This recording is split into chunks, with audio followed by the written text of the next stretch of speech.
நீங்கள் பிறந்து வளர்ந்த சூழல், இளமை காலத்தில் மொழி மீது உங்களுக்கு ஏற்பட்ட ஈர்ப்பு, நாடகம் தொடர்பான அக்கறை, இப்படியான விடயங்கள் உங்கள் குடும்ப சூழல், நீங்கள் வளர்ந்த பள்ளி பாடசாலை இவைகளில் எப்படியான விளைவுகளை ஏற்படுத்தின? உங்கள் நினைவுகளை சொல்லுங்களேன்.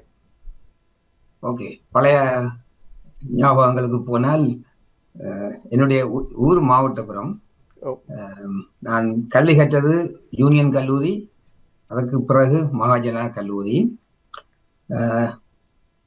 தமிழ் பொறுத்தவரையிலே எனக்கு மிக இள வயதிலேயே இதிலே ஆர்வம் ஏற்பட்டது. உண்மையிலே நான் பிறகு பொறியியலாளனாகத்தான் வந்தேன். ஆனால் உண்மையில் அது பிழையான பாதை. நான் ஒரு தமிழ் மொழி கற்பவனாக தான் இருந்திருக்க வேண்டும். அது எங்கள் நாட்டு சூழல் இப்படியாக எங்களை ஆக்குகிறது.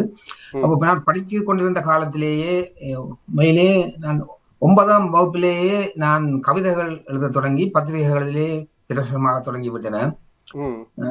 11ஆம் வருஷம் ஆண்டில் இருக்கிற பொழுது தொடர் கதை ஒன்றை நான் சுதந்திரன் பத்திரிகைக்கு எழுதினேன்.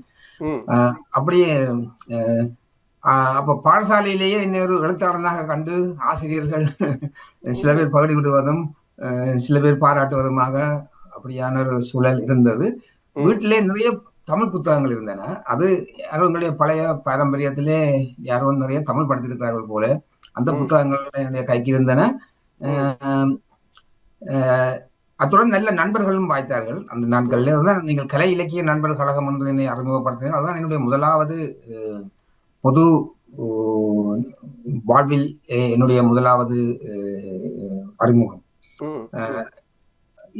இலக்கிய நண்பர் கழகம் என்று சொல்லி நண்பர்களோடு சேர்ந்து நாங்கள் ஒரு சிறிய ஒரு அமைப்பை உருவாக்கினோம். நான் படித்துக் கொண்டிருக்கிற காலத்துல தானே, பாடசாலை வகுப்புல தான் நாங்கள் சனி ஞாயிற்றுக்கிழமைகளிலே கூடுவது வழக்கம். அதிலே எங்களுக்கு பல தமிழ் அறிஞர்கள் உரையாற்றுவார்கள். நாங்கள் கையெழுத்து பத்திரிகை நடத்தினோம். இந்த மாதிரியான பல விஷயங்கள் நாங்கள் அந்த நாட்களிலேயே செய்தோம். இதன் ஒரு வளர்ச்சியாகத்தான் நான் கட்டுப்பேட்டை பல்கலைக்கழகம், இப்பொழுது மொரட்டுவை பல்கலைக்கழகம் என்று சொல்லப்படுகின்ற பல்கலைக்கழகத்துக்கு போன பிறகு கொழும்பிலே நாங்கள் கொழும்பு கலை இலக்கிய நண்பர் கழகம் என்ற அமைப்பை உருவாக்கினோம். அதை யாழ்ப்பாணத்திலிருந்து கொழும்புக்கு கொண்டு வந்தோம் என்று சொல்லலாம். நண்பர்கள் கூட பலர் அங்கிருந்து இங்கே வந்திருந்தார்கள்.